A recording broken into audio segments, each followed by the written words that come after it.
ஹல்லேலூயா. தேவனுக்கு மகிமை உண்டாவதாக.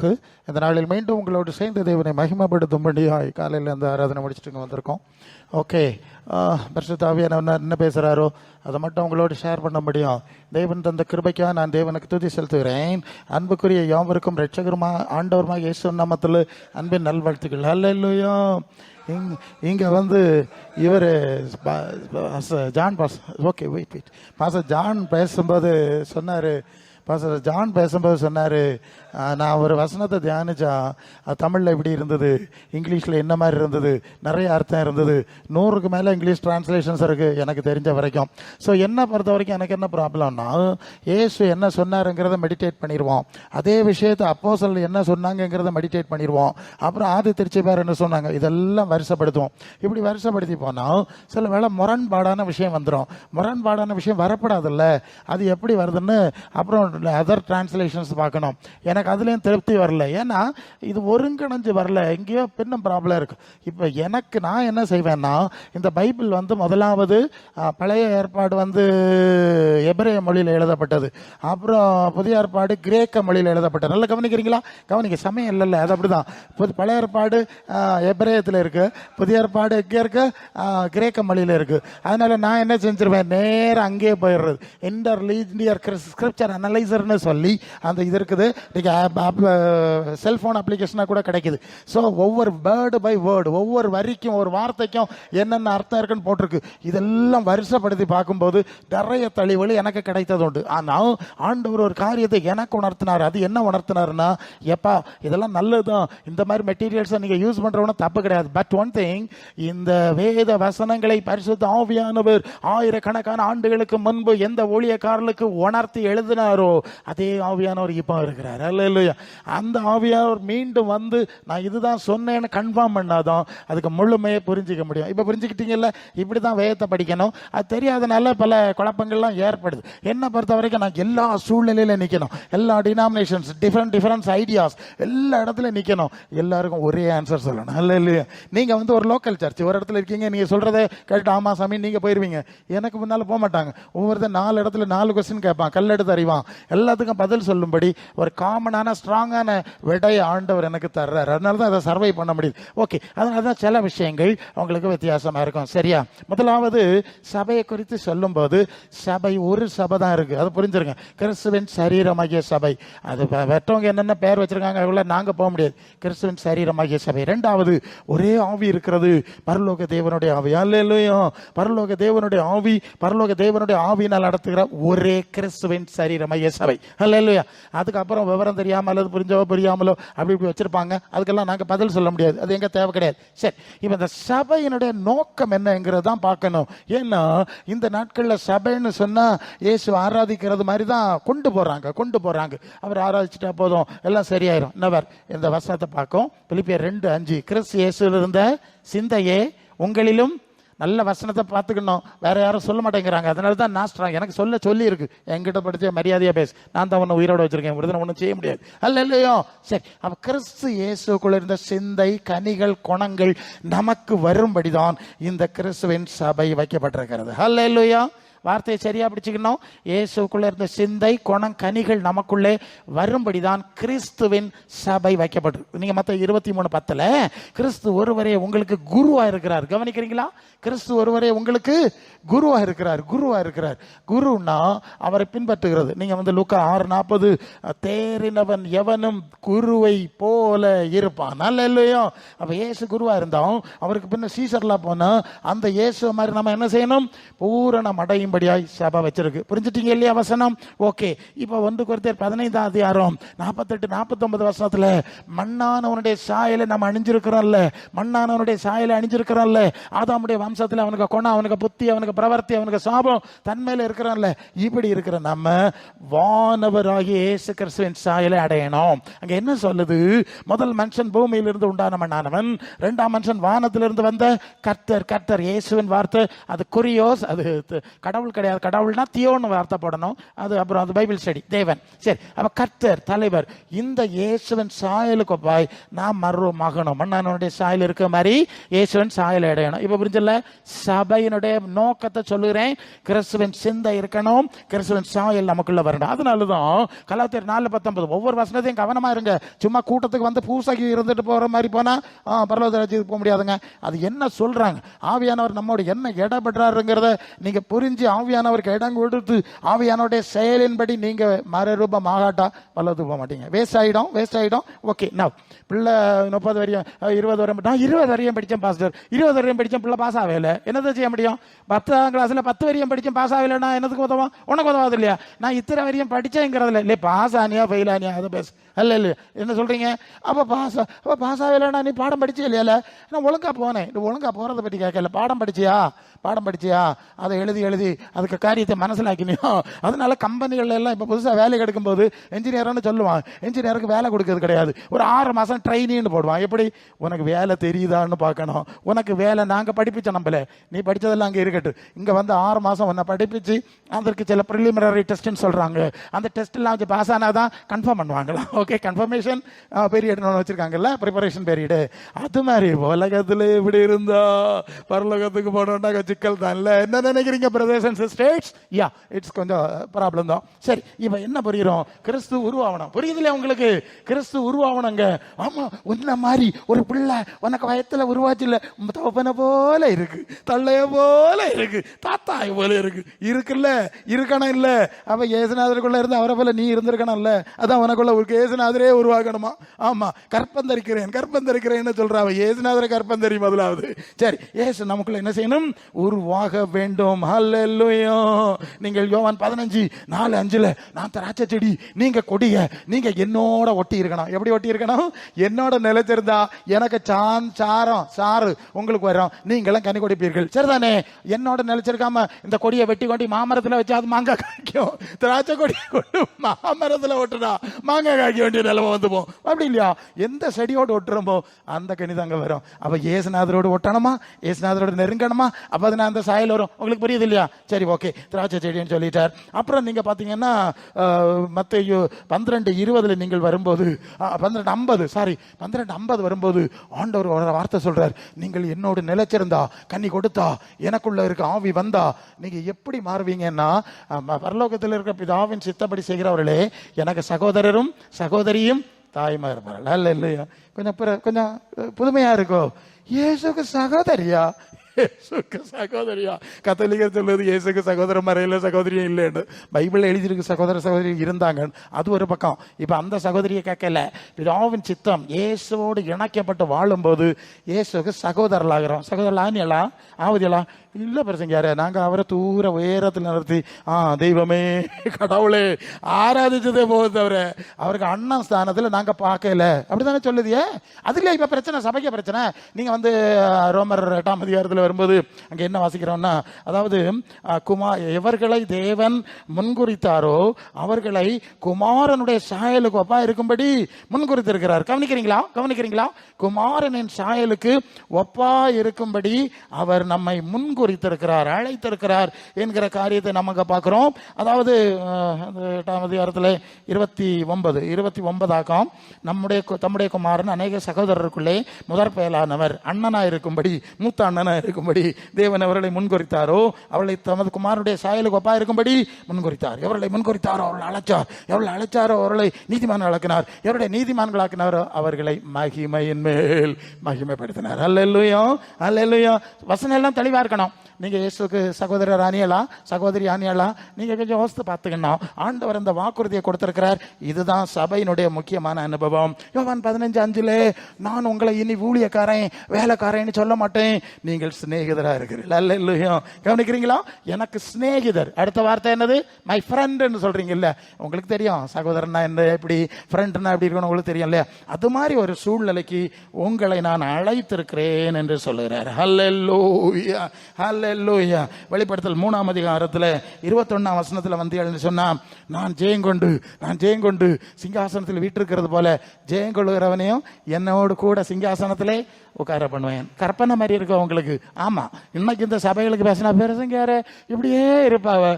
இது என்ன புதுமையா இருக்கு, எங்களுக்கு தெரியல, பழக்கம் இல்லை, பைபிளையும் படிச்சல, பாஸ்டர் மேரும் பிரசங்கம் பண்ண இல்லை. இவங்க பிரசங்கம் பண்ணதெல்லாம் அங்கே தாவீது அங்கே போனாய், மற்றவனை கல்லெடு தெரிஞ்சான், யாக்கோபு இங்கே விழுந்தாய் இப்படின்னு சொல்லுது. கடைசியில் சபையார எல்லாம் பார்த்தா ஒருத்தன் யாக்கோபு மாதிரி இருப்பான், ஒருத்தன் தாவீது மாதிரி இருப்பான், ஒருத்தன் சாலமனை மாதிரி இருப்பான். அப்படி தானே இருக்கணும். நீங்கள் அவர் தானே பேசுனீங்க, அவனோட பேசி பேசி பேசி இப்படியே வச்சிருக்காங்க. இப்போ ஏசுநாதரை போல மாறணுமா? அவருக்கு சகோதர சகோதரனா தெரியல, புரியுதா நான் சொல்றது?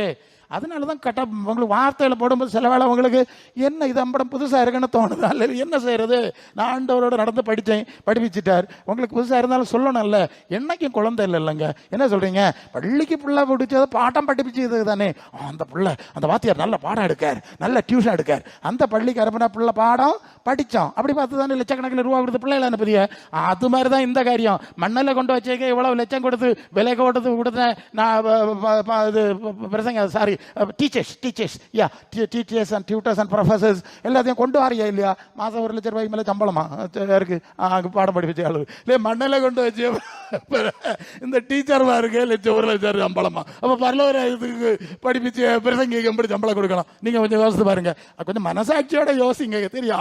சரி, பரலோகத்துக்கு கொண்டு போனா இல்லையா, அது ஒரு பெரிய வித்தை பாருங்க. அந்த வித்தை படிச்சவே தான் அதை சொல்லி தர முடியும், படிச்சாதவன் தெரியாது. அந்த அனுப்பு பழக்கம் இல்லாதவன் இல்லையா, நீதியின் வசனங்களிலே பழக்கம் இல்லாதவனா ஒரு வார்த்தை சொல்லு, நீதியின் வசனங்களிலே பழக்கம் இல்லாதவன் அவன் குழந்தையா இருக்கிறான், அவனுக்கு பால் கொடுக்கணும், இறைச்சியை கொடுத்தா செத்து போயிரும் குழந்தை. என்ன சொல்லுது நீங்க? சில வேளை நாங்களும் அப்படிதான், இப்படி நிறைய தெரியுதுன்னு எல்லாத்தையும் எல்லா இடத்துலயும் கொண்டு போட்ட முடியாது பாருங்க, பெரிய வில்லங்காயிரம். அதனால கொஞ்சத்தை உடைச்சு ஒரு கப்பில் எடுத்து ஸ்பூன்ல கலைச்சி கொஞ்சம் கண்டமா ஸ்பூன் ஃபீடிங் சொல்லுவாங்க இல்லையா? சில இடத்துல ஸ்பூன் ஃபீடிங் தான் பண்ணணும். இப்படி ஸ்பூன் ஃபீடிங் பண்ணி இன்னும் 30-40 வரியாகி வளர்ந்த பிறகு இன்னும் ஸ்பூன் ஃபீடிங் பண்ண முடியும். நீங்கள் காலத்தை பார்த்தா போதகர்களாக இருக்க வேண்டிய உங்களுக்கு இன்னும் மூலாவதேசம் ஒன்று வருது, குடிக்க கொடுக்கணும். பாலகர்களாக இருக்கிறீர்கள், குழந்தையா இருக்கிறீர்கள், உங்களுடைய ஞானம் தெரியுங்கள், தேவனுடைய காரியங்களை மனசிலாக்கிறதுக்கு இன்னும் வளரல. ஆமா, அப்படி இருக்கு. எல்லாம் வசனம் தான். நான் வாரத்தில் போறேன், அதான் நான் சொல்றேன்ல, வந்துகிட்டே இருக்கு. அந்த ஃபோர்ஸ்ல விடணும், இல்லைன்னா எங்கேயா ஸ்டாப் ஆயிரும். சில வேளை எனக்கு பிரச்சனை தான், அதுல இடையில ஒரு பாட்டு எழுதா கூட கட்டாயி நான் பாடுபட்டிருக்கேன். ஒரு நாள் அப்படி ஆயிடுச்சு. அதுக்கு ஆண்டவர் என்ன செய்ய மாட்டேன், நீ தந்துகிட்டே இருந்தா நான் பேசிட்டே இருக்கணும். நிறுத்தினா பிறகு அப்ப நீ உனக்கு பாட்டுக்கு நிறுத்தி போனோம், நானும் நிறுத்தி வரணுமோ? நாவியானவர் கேட்கிறார். சரிதானே? சரி. இப்போ நீங்க பாலகர்களா இருக்கப்படாது, குழந்தைகளா இருக்கக்கூடாது, அது கிறிஸ்துவ நிறைவுக்கு வளர்கிறவர்களா இருக்கணும். அது எபேசியர் 4:15. நீங்கள் மனுஷருடைய சூது வஞ்சிக்கிறதுக்கு எதுவான பலவிதமான காற்றுகளினால அலைபட்டு அலைகிறவராயிராம அன்புடைய குழந்தைகளாயிராமல், அந்த வார்த்தை அங்கே இருக்கும், குழந்தைகளாயிராமல். நம்ம இப்படி ரொம்ப காலம் குழந்தைகளா வச்சதுனாலே ஆகும் நம்ம அப்படி குழந்தைகளாகி போறோம். வேற சில காரியங்கள் சொன்னா உங்களுக்கு மனசிலாவே இல்லை.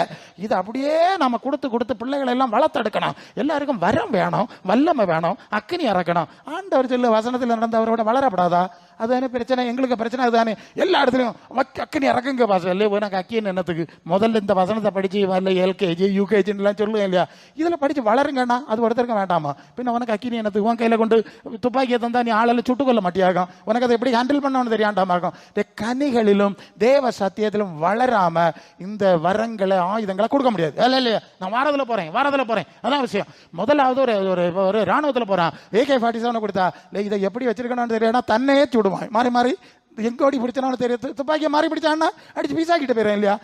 அதனால கொடுக்க முன்ன இப்ப நீ இந்த போலீஸ்காரனுக்கு ரோட்டங்கரையில் நிக்க ஒரு லாத்தி கொடுத்துல இதை கறக்கிட்டே என்னத்தை கொடுத்துருக்கு, லாத்தி ஒரு லாத்தி. அதுக்கு அடுத்தது வேற பிரச்சனை ஓவர் ஆயிட்டுன்னா அடுத்ததான் பழைய காலத்து துப்பாக்கி, நீண்ட துப்பாக்கி, ஒவ்வொரு தடையும் லோடு பண்ணணும். 1 இல்ல 2 குண்டு தான் அடிச்ச முடியும், தெரியும் இல்லையா? ஒரு பார்த்தா பரமாண்டமா இருக்கும், 1-2 குண்டு தான் அடிச்ச முடியும், அதுக்கு மேல அடிச்ச முடியும். இதை வச்சுக்கிட்டா போறோம், பார்த்தா பயந்து போனோம் இல்லையா, பெருசா இருக்குன்னு சொல்லிட்டு போறோம். அடுத்த ஃபோர்ஸ் வரும், அவனுக்கு வேற 56 47 சம்திங் சின்னதா இருக்கு இல்லையா, ஒரு ட்ரிக்கரை இழுத்து வச்சா பரந்தரம் கொண்டு. இது எல்லாத்தையும் கொடுக்க முடியாது பாத்துக்க, சரியா? சாதாரண போலீஸ் லாத்தி, இன்ஸ்பெக்டர் இது ரைபிள் கொண்டு போறாருல, ரிவால்வர் கொண்டு தர்றாருல, ஹேண்ட்கன் பிஸ்டல் கொண்டு போறாரு. ஸோ இதுக்கு எல்லாத்துக்கும் ஒரு தகுதி இருக்கு பாத்துக்க.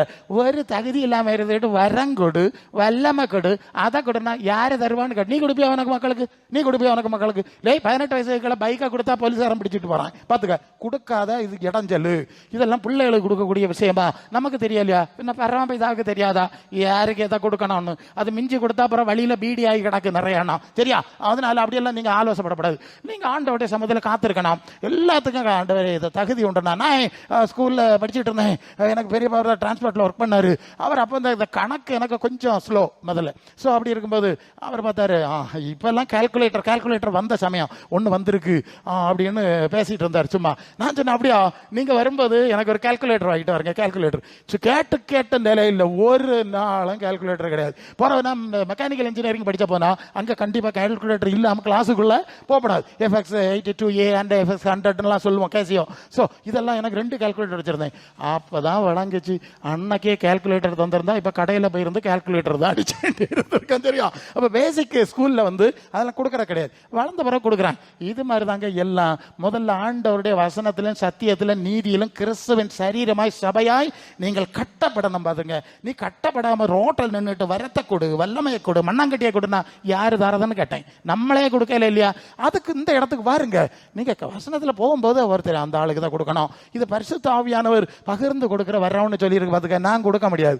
அவருக்கு தெரியும் இவனுக்கு இதை கொடுக்கணும், இவனுக்கு இதை கொடுக்கணும். அவர் தீர்மானிக்கிறார், நேரடியாக கொடுக்கிறார். சில சந்தர்ப்பங்கள்ல அப்போஸ்தலர் மூலமா வசனம் இருக்கு, மூலமா சிலதை செஞ்சிருக்கிறார். ஆனா இது எல்லாரும் செய்ய முடியாது, அந்த எல்லையில ஈடுபடப்படாது. நாங்க என்ன சொல்றோம்னா, ஏதாவது நீங்க செஞ்சா அந்த அப்போஸ்தல அனுபவம் இருக்கட்டு இல்லையா? அந்த அப்போஸ்தல உபதேசம் இருந்தா சரி, அவங்க மாடல் இருந்தா சரி. இது ஒண்ணுமே இல்லைங்க. தலைகளா இருந்தா இது எங்கேயாவது கொண்டு வந்தா இதை இல்ல, இது எங்க கள்ளத்து பாக்கியல, இது எங்கேயெல்லாம் வாங்கிட்டு வந்தா? கேட்கணுமா கேட்கண்டாமா? அதுக்கு ப்ராப்பர் சேனல் இல்லாதனால தான் இந்த செக்மெண்ட் வேண்டாம், இது வெரி டேஞ்சரஸ். எல்லா பயவளுக்கும் வரம் கொடுக்க தான் ஆசையை தவிர இந்த வசனத்தை கொடுக்க ஆசை இல்லையே. இயேசுவின் மாதிரியை காட்ட ஆசை இல்லையே, அப்போஸ்தல மாதிரியை காட்ட ஆசை இல்லையே, கிறிஸ்துவன் சபையை கட்டுறதுக்கு ஒருத்தனுக்கு அந்த ஆசை கிடையாது. எல்லாம் எனக்கு துப்பாக்கி AK-47 கொடு, AK-47 போற நல்ல சூட் அங்க சுட்டி தள்ளணும். இதா இப்படி நடந்தா அவர் தரணும் இல்லையா? எல்லாருக்கும் அப்படிதான் எண்ணம். உலகத்திலே கொடுக்கறது கிடையாது. ஆமா, வேற வேணா ஒழிச்சு துப்பாக்கி திறந்தா பிடிச்சி உள்ள வச்சு போடுவான். அதுக்கு லைசன்ஸ் வாங்கணும்.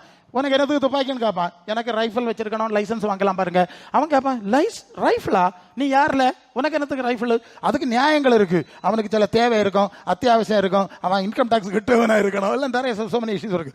இதெல்லாம் பார்த்து தான் அந்த லைசன்ஸை கொடுக்குது. இப்ப பெரியதா அதுவும் சமயம் வரும்போது எலெக்ஷன் வருதா இல்லை, எல்லாத்தையும் துப்பாக்கி கொண்டு போலீஸ் ஸ்டேஷன்ல வை, அங்க கொண்டு சப்மிட் பண்ணணும், தெரியுமா? உங்களுக்கு எல்லாம் வச்சிடணும். சில முக்கியமான இஷ்யூஸ் வரும்போது துப்பாக்கியெல்லாம் வாங்கிடுவானுவன், அது பிறகு வந்து வாங்கிட்டு போகணும்னு சொல்லுவானு. எவ்வளவு விஷயம் இருக்கு. இதெல்லாம் விட்டுட்டு ரோட்ல போற பயவுகளுக்கு வரம் கொடுக்க முடியுமா? நீங்க யோசிங்க.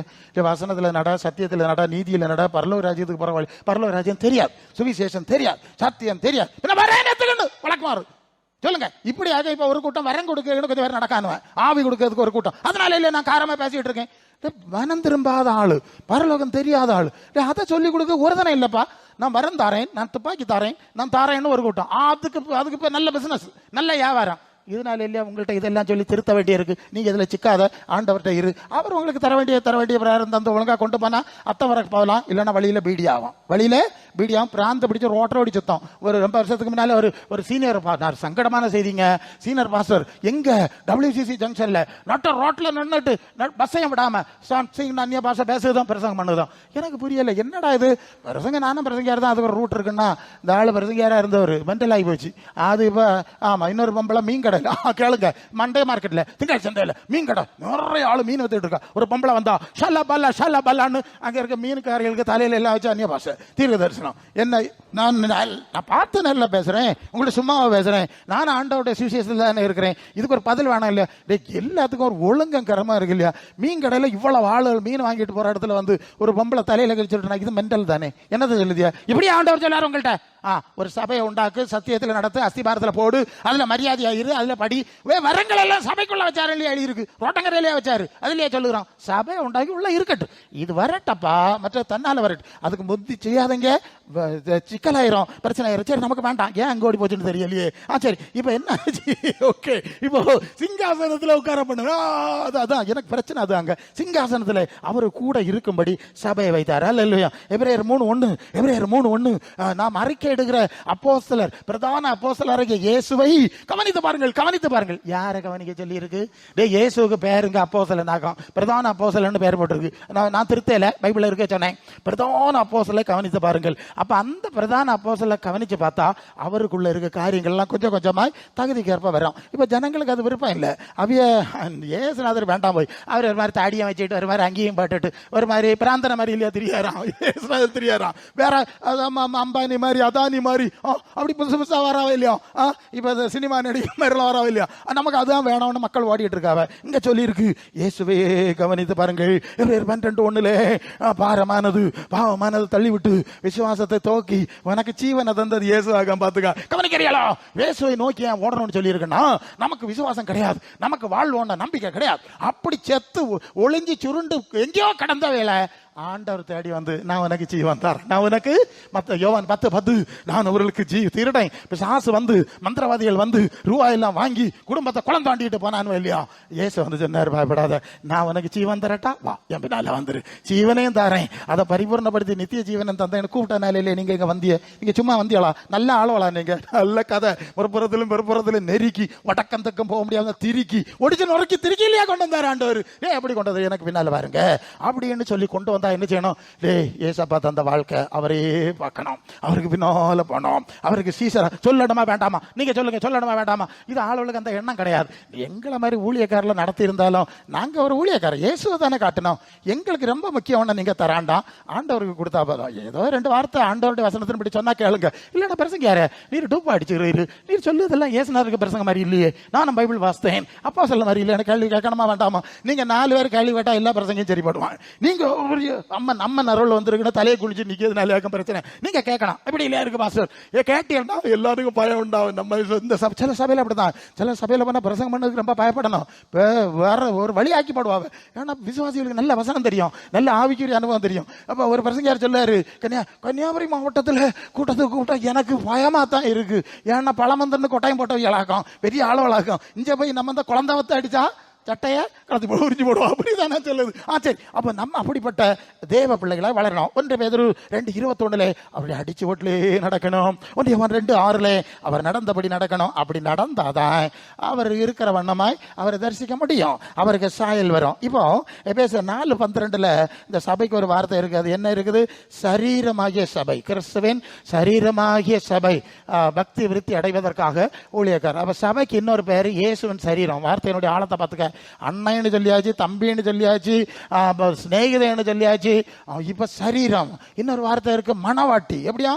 மணவாட்டி மனைவிங்கிற ஸ்தானம். அதையும் தாண்டி தனக்கு ஓன் பாடி இல்லையா, சொந்த சரீரம். சொந்த சரீரம் சரீரமாகிய சபைன்னு சொன்னா எந்த அளவு இயேசுக்கோட ஐக்கியமோ ஆழமோ அனுபவம் இருக்கணும். இருக்குது யாழா மரியாதை கூட்டத்துக்கு வந்து இல்லாம உங்களை மட்டும் நான் சொல்லல, எல்லா இடத்துலயும் இதே லட்சணம். இப்போ அப்ப இதை தேடு, இது ஏன் ஆண்டவர் எப்படி ஆகுது?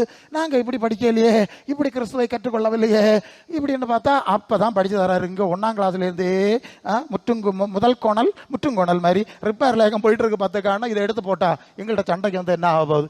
வசனம் இல்லையா சொல்லி தந்தேன், தப்பு இருந்தா எனக்கு சொல்லுங்க, நான் இருக்கேன் படிச்சு, நானும் நோட் எடுத்திருக்கேன், நோட் வச்சிருக்கேன், சொல்லுங்க 2 வசனம் சொல்லுங்க, எடுத்துக்கிடுவோம்னா யாரும் செய்யதில்லை. சரியா? அப்ப சரீரமாகிய சபை 1 கொரிந்தியர் 12:27 தனித்தனி சரீரம், ஒரு மொத்த சரீரம், முழு உலகமாகிய உலகத்துல எடுக்கக்கூடிய எல்லா விசுவாசிகளும் சேர்ந்து ஒரே சரீரம். 2வது நாம் ஒவ்வொருவரும் அவருடைய சரீரத்தினுடைய தனித்தனி அவயங்களாக இருக்கிறோம். அல்லேலூயா. எபேசியர் 1:23 சொல்லுது, இந்த சபைக்கு கிறிஸ்து தாமே தலைவராக இருக்கிறார். அல்லேலூயா. சரீரமாகிய சபைக்கு கிறிஸ்து தலைவராக இருக்கிறார். 1 கொரிந்தியர் 1:12-13 சிலர் சொல்லுவாங்களாம், நாங்கள் பவுலை சேர்ந்தவர்கள், நாங்கள் அப்பல்லோவை சேர்ந்தவர்கள், நாங்கள் கேபாவை சேர்ந்தவர்கள். கேட்டுக்க, அடுத்த கதையை கேட்டுக்க. இது ஊழியங்கள்ல நாங்க சிபிஎம், எங்க தலைவர் இவர், நாங்க ஃபுல் காஸ்பல், அதெல்லாம் தூரப்போடு வச்சுக்கிடுங்க, வேண்டான்னு சொல்லல. ஏன்டா உங்களுக்கு நாங்க எல்லாம் இயேசுடையவர்கள்னு சொல்ல வார்த்தை வாயில வரல. நாங்க எல்லாம் இயேசுடைய பிள்ளை, நம்ம எல்லாரும் இயேசுடைய சகோதரா சகோதரி. ஏன் அந்த மனநிலை வரையலன்னு கேட்க, இது இல்லையா எனக்கு பிரச்சனை? 30 வருஷமா இயேசுநாதருடைய இறைச்சி தின்னு ரத்தம் குடிச்சாச்சு, வருஷம் ஏதோ ஒரு ஆவியில கிடக்கு முங்கி முங்கி நீந்தியாச்சு, எல்லாம் மண்ணாங்கட்டி வந்த அப்புறம் இந்த சிந்தை உனக்கு வரையில இல்லையா? ஒரே சபையாக்கம், ஒரே சங்கமாக்கம், ஒரே சரீரமாக்கம். நம்ம எல்லாரும் கருத்து வேறுபாடு இருக்கும் பிள்ளை, அண்ணன் தம்பிகள் இருக்கா இல்லையா வீட்டுல, உனக்கு அதை சகிக்க முடியல, அப்ப பேதானே. இதுதான் எனக்கு பிரச்சனை. டேய், ஆவி இல்லாதவன் ஒரு மாதிரி போறான்டே, அவனுக்கு பிரச்சனை இல்லை, பெரிய அளவுல சாண்டை ஒரு மாதிரி போறான். இந்த ஆவி கூட்டத்துக்கு பிரச்சனைனா இது ஒரு கொலபாதக ஆவிதான், இது கலகத்தின் ஆவிதான், இது சண்டைக்கு ஆவிதான். நான் சொல்லணுமா வேண்டாமா? அவங்களுக்கு உணர்வு இல்லைன்னா இப்படி இருக்கு கனியால பார்த்து நம்ம ஆவி குழப்பமாக்கும். இதை திருத்துங்க சொன்னா என்கிட்ட சண்டைக்கு வரணுமா? நானாக சொல்ல போறேன். அதானே இயேசுநாதர் சொன்ன மாதிரி கோழி தன் குஞ்சுகளை சேர்க்க வருந்தேன், உன்னிடத்தில் அனுப்பப்பட்டவர்களை கல்லறிய தானே, அந்த காலத்திலே அந்த குணம் தானே சொல்லி விட்டுட்டார்களே. ஆடுகளை ஓனாங்களுக்கு அனுப்புறதா அனுப்பு நீ போ. அப்ப பிரிந்து இருக்கிறாரா? அப்ப நம்ம பிரிஞ்சு இருக்கப்படாது. கிறிஸ்துவோட ஐக்கியத்தில் இருக்கணும், இணைப்பில் இருக்கணும், கிறிஸ்துவன் சிந்தையில இருக்கணும், கிறிஸ்துவன் அன்புல இருக்கணும். எங்க பார்த்தாலும் அந்த விசுவாசி அன்புள்ளது, அந்த விசுவாசி ஒருத்தருக்கு ஒருத்தர் ஜெபிக்க கூடியது, அந்த விசுவாசி உதவி, அந்த குணத்தை பார்க்காண்டாமா நீங்க? உனக்கு வர குப்பையை வேண்டாம், தூக்கி தூர சரி. இந்த குணத்தை காட்டு. முதல்ல உங்கள் நற்கிரியைகளை கண்டு பரலோகத்தில் இருக்கிற பிதாவை மகிமைப்படுத்தும்படி உங்க வெளிச்சம் பிரகாசிக்கணும்னு தானே இயேசு சொன்னாரு. வரத்தை கொண்டு நீ பிரகாசிக்கணும்னு சொல்லல, பாத்துக்க. குணத்தினால பிரகாசிக்க சொன்னார். ஒன்ன பார்த்தா கொள்ளலாம் இல்லையா? அந்த பொம்பளை கொள்ளாம ஏதோ ஒரு கூட்டத்துக்கு போகுது, அந்த பிரசங்க யாரு கொள்ளாம போல இருக்கு. சொல்லணுமா? எங்களை பற்றியும் சொல்லணுமா? பாத்துக்க, ஒன்ன பார்த்து அந்த பிரசங்க யாரு கொஞ்சம் கொள்ளாம போல இருக்கு, இதை ஒழுங்குபடுத்தி எடுத்துட்டாரே, ஒழுங்குபடுத்தி எடுத்து சொல்லணுமா வேண்டாமா? அதுக்குரிய யோக்கியதையில நாங்க இருக்கணுமா வேண்டாமா? இது பள்ளி நடத்தும் வியாபாரத்துக்கு நடத்தும் மாதிரி ஆயிடப்படாது. சோ அப்போ நம்ம பார்க்கும்போது பரவாயில்ல, அந்த சபைக்கு போறவை யூனிக். ஆமா, தனித்தன்மை இல்லையா? கொஞ்சம் தனித்தன்மையா இருக்கு இல்லையா? அந்த சபைக்கு போறதெல்லாம் அது உங்களுக்கு பேச்சு வித்தியாசம்தான், நடவடி வித்தியாசம்தான், எல்லாமே வித்தியாசம். கொள்ளாமே நமக்கு ஒண்ணு போய் பார்ப்போமோ, அக்கா ஒரு நாள் போமா, கொஞ்சம் புதுசா தானே இருக்கு, ஆள் வருமா வராதா? இப்படி இல்லையா சபையை கட்டணும், இதுக்கு இல்லையா நாங்க பேசிட்டு இருக்கோம். உன் கனினால, அந்த கனிக்கு ஒரு வார்த்தை போட்டிருக்கு பாத்துக்க, சுகந்தம். என்னது? மனம். மனம் மனம் முன்னால வர்றது அப்படி சொல்றேன். எங்கேயாவது இங்க ஊருக்காட்டுல கிடக்க பூக்கள் எல்லாம் தேனியை தேடி போகுதா? தேனீச்சியை தேடி போகுதா? தேனீச்சிலேயே தேடி வருது பூவை. ஏன்னு கேட்டா அங்க இந்த மனம் வருதான். கொள்ளாமா? இந்த மனம் அடிச்சோன்னா பறந்து ஒரு மனம் அடிக்குது. அங்க போய் நாங்க ஒரு பூ இருக்கு, மனம் மட்டும் இல்ல, உள்ள போனா தேனு வேற இருக்கு. வேலை இல்லையா? நமக்குள்ள என்ன இருக்குன்னு கேட்டேன். மனமும் இல்ல, குணமும் இல்ல, விஷம் இருக்கு. விஷம் தேனுக்கு பதிலா உங்களை சொல்லல சட்டப்படுத்துறாங்க. நான் ஓவராலா பேசுறேன். தேன் இருக்கு இடத்துல இருந்து விஷம் இருக்கு. பின்ன எங்க ஒரு படம் எப்படி கொடுமா படம். அப்ப இப்படிதான் கர்த்தருக்குள் கனி கொடுக்கறதுல வளரு. அப்படி இதே அது ஒரு பவர் ஆகும். இந்த கனி கொடுக்கறது ஒரு பவர். நீ ஒரு நல்ல குணம் உள்ள மனுஷனோட, ஆமா, ஒரு நாள் நான் அழகாலம் சைக்கிள் ஓட்டிட்டு போய் பஞ்சர் ரோட்டுக்கு போனேன். பஞ்சர் ரோட்டுக்கு போன இடத்துல ஒருத்தன் குடிச்சிட்டு ஒரு மாதிரி அரை குறையா தள்ளாடி இருக்கிறான். அவன் என்ன செஞ்சான்? ஒரு வந்த கசக்கார மாதிரா, இவனை தெரியாதா, அப்படியா இப்படியான்னு ஒரு மாதிரி கட்ட வார்த்தை எல்லாம் பேசுறான். பஞ்சர் ஒட்டிட்டு இருக்கான். என்னையும் பார்க்க அவரையும் பார்க்க, என்னையும் பார்க்க அவரையும் பார்க்க. நான் ஒண்ணுமே சொல்லல, பார்த்துடுங்க, பதிலே சொல்லல. அப்படியே அமைதியா நின்னேன். எல்லாம் வேலை முடிஞ்சோடனே சைக்கிளை விட்டுட்டேன். அந்த குடியாரஞ்செல்லாம், சார் என்ன மன்னிச்சிருக்கேன் சார், நான் உங்களை சொல்லல இருந்தேன். இப்போ என்ன சொல்லாம என்னத்துல எனக்கு இப்படி கிட்ட வந்து நின்று சொன்னேன், நீ உனக்கு வேண்டிய ஆள்கிட்ட சொல்லணும், அங்கே வெயிலே சொல்லியிருக்கணும், என்ன தெரியாதா இது?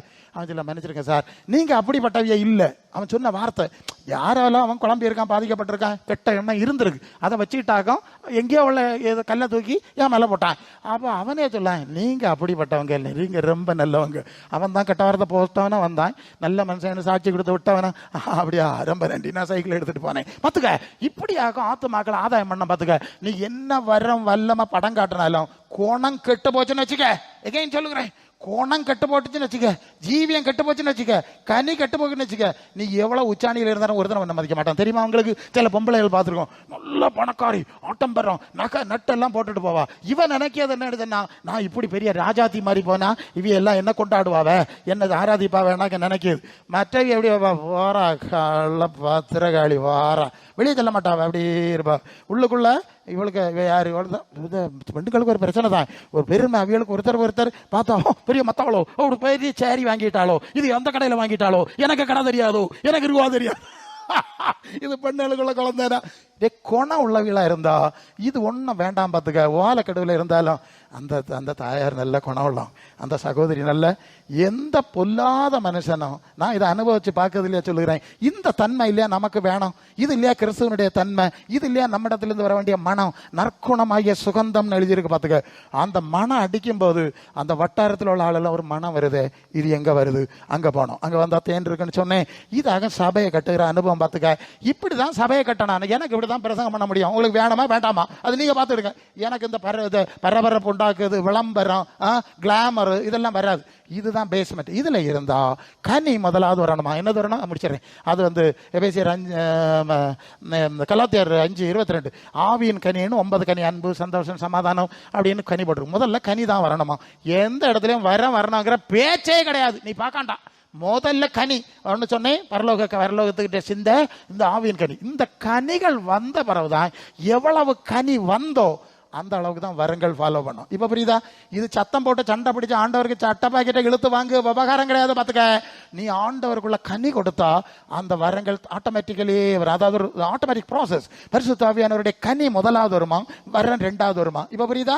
இப்ப கனி இல்ல, எல்லாருக்கும் வர வேணாம்னு சொன்னா இது சிக்கல் தானே. அதை தான் சொல்லுறோம். இங்க பேஸ்மெண்ட்ல இருந்து வாங்க பாரு, அவர் நடத்துவார். நாங்க பிடிச்ச நடத்தினால இருக்க போறது இல்ல. இருன்னு சொன்னா இருப்பேன். இல்ல பாஸ்டர், எனக்கு ஆண்டவரை பற்றி 2 வார்த்தை பேசாம உறக்கம் வராது, எனக்கு 2 பேருக்கா ஜெபிக்காம உறக்கம் வராது, எனக்கு 2 நன்மை செய்யாம உறக்கம் வராது. ஓடி இருப்பியா இல்லையா? இப்ப நாங்க அடிச்சு தள்ளி தள்ளி பழுக்க வைக்கணும். உங்களை என்ன செய்யணும்? தள்ளி உடைச்சி பழுக்க வைக்கணும். அந்த லட்சணத்துக்கு தான் நீங்க வந்திருக்குது. சரிதானே? நான் சொல்லுவது புரியுது இல்லையா? அப்போ கிறிஸ்து இயேசுவுடைய சிந்தையே உங்களிலும் என்னிலும் இருக்கும்படி கர்த்தர் ஆண்டவர் தம்முடைய சரீரமாகிய சபையை வைத்து, மணவாட்டியாகிய சபையை வைத்து, நம்மை சகோதரர்களாய் சிநேகிதர்களாய், ஆமா, நம்மை சேர்த்து கொள்ள வர போகிற மணவாளனாய், புரியுதா? இப்போ இதுதான் சபை. இதுலயே கான்சென்ட்ரேட் பண்ணுங்க. அதிலே கான்சென்ட்ரேட் பண்ணி போனீங்கன்னா மற்ற காரியம் எல்லாம் ஆட்டோமேட்டிக்கலி முடிச்சிடறேன் அது ஒரு முன்னால வருது. ஏசுநாதர் பிரசங்கம் பண்ணிட்டு இருக்கிறாருங்க, ஜனங்கள்லாம் கூடியிருக்காங்க. நிறைய பிரசங்கம் கேட்டு ஆண்டவருடைய வசனங்களை கேட்டு கொள்ளாமே நல்ல பிரசங்கம், இப்படி ஒரு பிரசங்கம் கேட்கவே இல்லையே, அருமையா இருக்கு, என்ன நல்லா இருக்குன்னு ஜனங்கள் தன்னை மறந்து உட்கார்ந்தாச்சு. அப்ப ஆண்டவர் பார்க்காரு, இனி இப்படி பேதர் சொல்றான், இனி இப்படியே பிரசங்கம் பண்ணிக்கிட்டே இருந்தா இப்படி அதை வீட்டுக்கு போய் ஏதாவது தின்னுட்டு அனுப்பிவிடும். இப்ப ஆண்டவர் சொல்லாரு, பாத்துக்க, நான் முடிச்சேன், கவனிச்சியா? லே, இவ்வளவு நேரம் இது எங்க உட்காந்து எனக்கு பிரசங்கம் கேட்டல, தன்னை மறந்து கேட்டல, இதை எப்படிடா உங்களுக்கு வெறும் வயத்தோட அனுப்புங்க மனசு வந்து கொள்ளாமா? அடுத்த விஷயத்தை கேட்டேன், எப்படிடா வெறும் வயத்தோட அனுப்புறதுக்கு மனசு வந்து? ஏதாவது கொடுங்கப்பா. கொடுக்காதோ, நிறைய தந்து வச்சிருந்த மாதிரி கொடுக்குது. ஆமா, இந்த பாரு அண்ணா கிடக்கு, இங்க அங்க வர கிடக்கு, கூடி கிடக்கு, இதுகளுக்கு என்னத்தை கொடுக்குது? சரி சரி சரி, உங்களுக்கு என்னத்தடை இருக்கு? என்னத்தை இருக்கா தேடி பார்க்கட்டு. அங்க பிடிச்சா ஒரு பையன் 5 அப்பமா 2 மீனும், என்ன இதா இருக்கு விடும், என்ன இருக்கு, அவ்வளவுதானே விஷயம். சரி கொண்டு வரேன். எடுத்து ஆசீர்வச்சு கொடுத்தாரு, கொடுத்தாச்சு. எல்லாரும் மத்திய வச்சு கொடுக்கல, கொடுத்துட்டு அப்புறம் அந்த இடத்துல வரோம் 12 கூட நிறைய மிச்சம். இவங்கள்ட்ட சொல்லலை, ஒவ்வொருத்தனை தலையில சுமந்துட்டு வர. ஆண்டவருடைய பாதத்துல இருந்து மேலான காரியங்களையும் கொடுத்துட்டு இதையும் கொடுத்தாரா இல்லையா? ஒரு பேதுருக்க படகுல ஏறிட்டு ஒரு பிரசங்கம் பண்ணிட்டு, லே உங்கடா மீன் அப்படிங்க கொடுத்தாரா இல்லையா? உனக்கு தருவாரா தரமாட்டாரா? தருவாரு பிரசங்கியாரு. நாங்க தான் அதுக்கு யோக்கியமா இல்லை. வரிய 30 ஆனாலும் நம்ம அந்த கனி கொடுக்கிற அனுபவத்துல, கிறிஸ்துவன் சிந்த அனுபவத்துல வளராம இருக்கிறதுனால தானே இப்போ இந்த லட்சணத்துல இருக்கு. புரிஞ்சுதா? இப்போ உங்களுக்கு இனியாவது உங்களுக்கு வெளிச்சம் வந்துச்சிருக்கோம் நினைக்கிறேன். வெளிச்சம் வந்துச்சா? இல்லை இருக்கிற வெளிச்சத்தை கண்டார்கள். ஆகவே கிறிஸ்துவின் சிந்தையாகிய சரீரமாகிய சபையாய் நான் கிறிஸ்துவன் பரிபூர்ணத்தை அடையும்படி தொடர்ந்து செயலாற்றும்படி கர்த்தர் இந்த வார்த்தையினால் உங்களை ஆசீர்வதிப்பாராக. ஆம்.